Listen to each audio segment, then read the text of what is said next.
مہک خاموشی سے اس کی باتیں سن رہی تھی۔ وسیم یہ کہہ کر چلا گیا۔ مہک اب گمسم رہتی تھی، نہ زیادہ کھاتی تھی نہ پہنتی تھی۔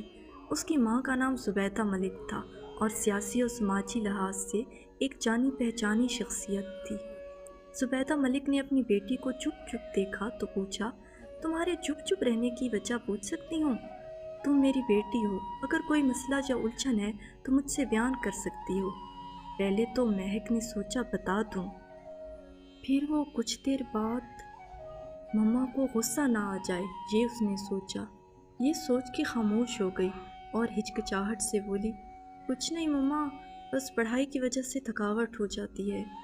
وہ ماں کو حقیقت نہ بتا سکی کیونکہ زبیدہ ملک ایک روب و جلال والی خاتون تھی۔ مہک نے بہت سوچا لیکن وہ اس نتیجے پر پہنچی کہ میں وسیم کو نہیں چھوڑ سکتی۔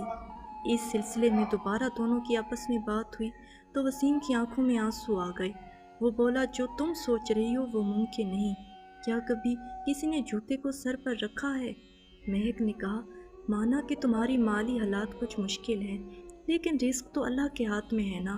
وہ کہتا ہے ہر مشکل کے ساتھ آسانی ہے، اور کم آمدنی میں بھی تو لوگ رہتے ہیں نا، کوئی بھوک سے مر تو نہیں جاتا۔ ہم سادگی سے زندگی گزار لیں گے۔ یہ آسائشیں اور آرام تمہیں کھونے کے بعد ملتے ہیں تو مجھے ان کی ضرورت نہیں۔ وسیم گہری سوچ میں سر جھکائے بیٹھا تھا۔ اس نے مہک کو بولا، میں تمہاری ماں سے خیانت نہیں کر سکتا۔